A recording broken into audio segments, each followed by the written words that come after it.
Good morning बच्चों। Class 9 संधि प्रकरण। दो वर्णों के परस्पर मेल को बच्चों संधि कहते हैं। ये हमने आगे पढ़ा था।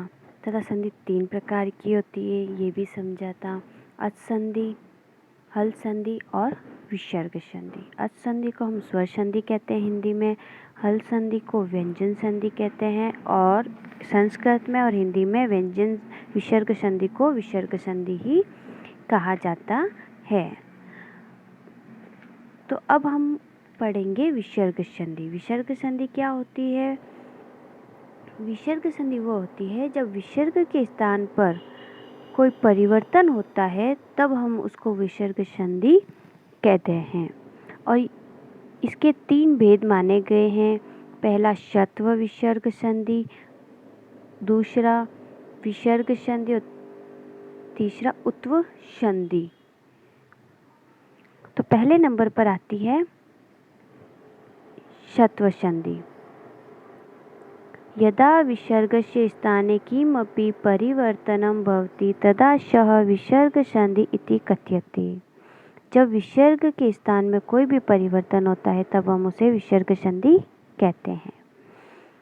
पहली कौन सी संधि है? षत्व संधि।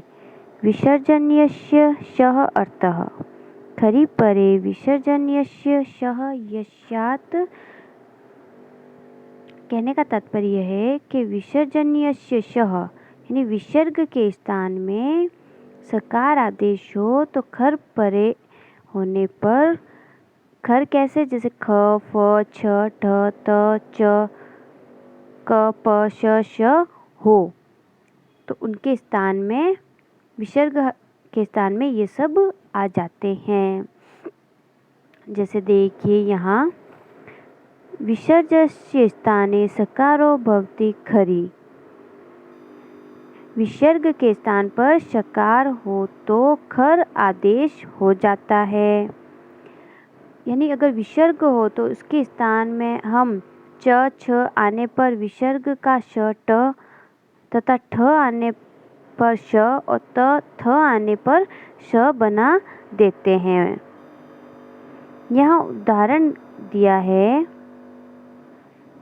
विष्णु प्लस त्राता, विष्णु त्रात्रा।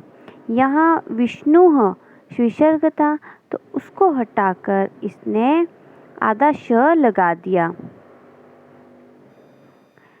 रामः प्लस च, रामः को हटाकर, रामः में विसर्ग को हटाकर श लगा दिया। धनुष प्लस टंकारः, धनुष टंकारः। नि प्लस छल, निश्छल। अगर विसर्ग आए तो विसर्ग के स्थान में श, ट ये लग जाता है विसर्ग हटने के बाद। फिर है विसर्ग संधि वाशरी। इसकी संस्कृत में परिभाषा है शारी विसर्जस्य विसर्गो वा स्यात् वाशरी। विसर्गस्य स्थाने विकल्पेन विसर्गदेशो भवति शरीश। कहने का तात्पर्य है कि अगर यहाँ देखिए हरि प्लस शेते, तो हरि प्लस शेते विसर्ग के अनुसार भी लिख सकते हैं और हरीश शेते भी हम लिख सकते हैं आधा स लगाकर। निह प्लस संदे, निह संदे, न प्लस षष्ठ, न प्लस षष्ठः। ये कुछ और उदाहरण दिए हैं। फिर आता है उत्व संधि। उत्व संधि क्या होती है? देखिए अप्लुप्तादतः परस्य रोहु शाद अप्लुते अपि। अप्लुत उकार से परे रूह के स्थान में उकार हो तो अप्लुत उकार परे होने पर। कहने का तात्पर्य है कि अकार आए यानी अशेष हो और उसके परे रुकार के स्थान में उकार यानी उ हो तो उसका अकार परे होने पर संधि विच्छेद होता है। जैसे यहाँ आप उदाहरण देखिए कह प्लस अपि, कह, कह में क में अ है और यहाँ अपि अ है, तो इसका क्या बन गया? कोपि। राम प्लस अयम, रामोऽयम। शिव प्लस अर्च, शिवोऽर्थ। शः प्लस अपि, शोऽपि। छात्र प्लस अयम, छात्रोऽयम। नप प्लस अस्ति, नपोऽस्ति। उत्व संधि क्या कहता है हमें कि अगर यदि अ के बाद कोई विसर्ग हो तो उसके बाद उस वर्ग का तीसरा अक्षर य, र, ल, व हो तो विसर्ग का उ हो जाता है।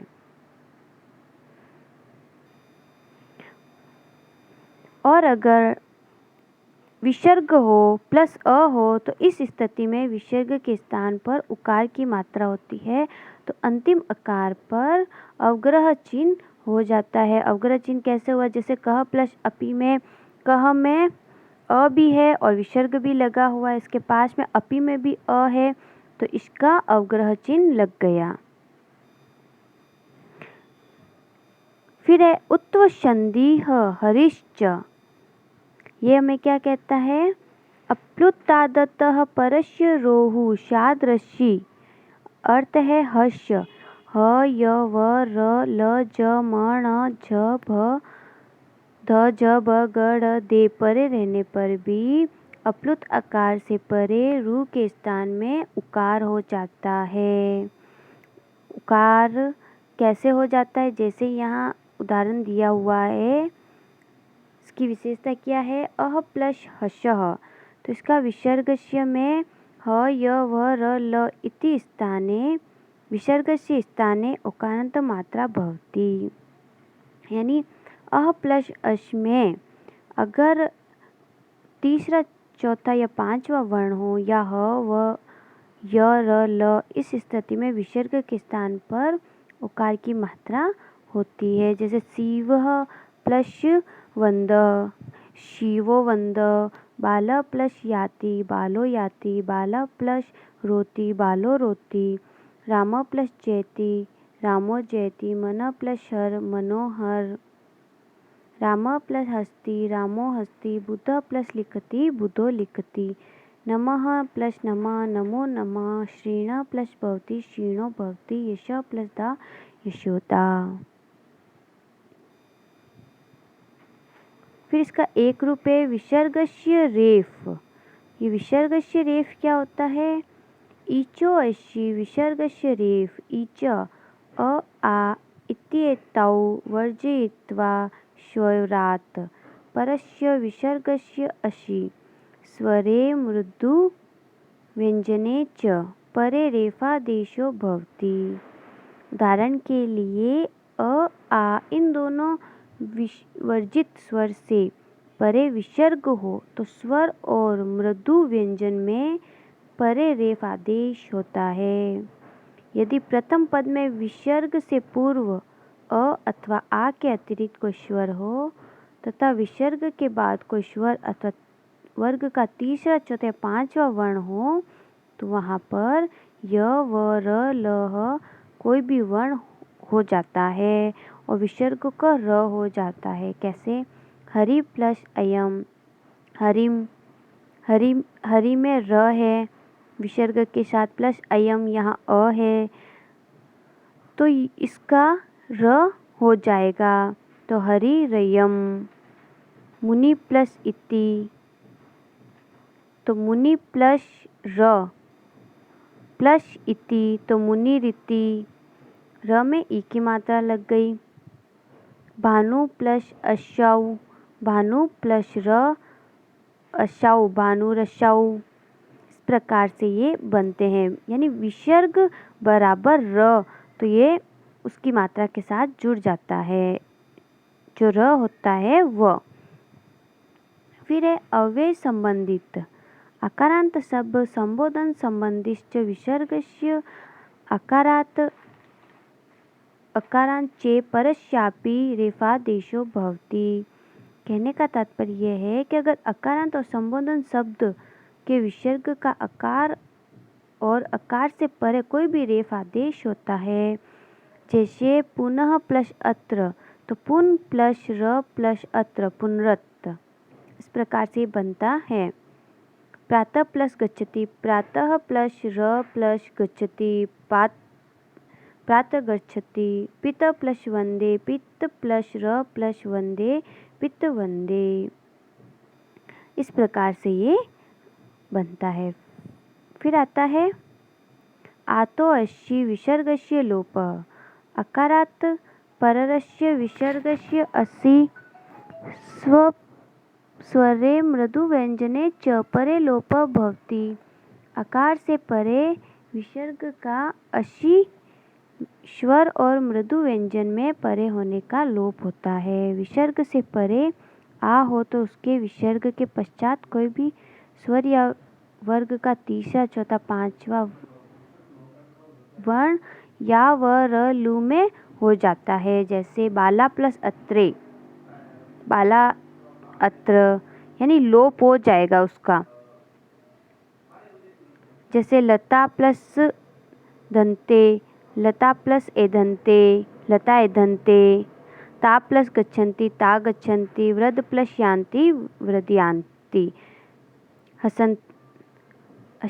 बाला प्लस हसन्ति, बाली हसन्ति, इस प्रकार से इनका विसर्ग के अनुसार बनता है।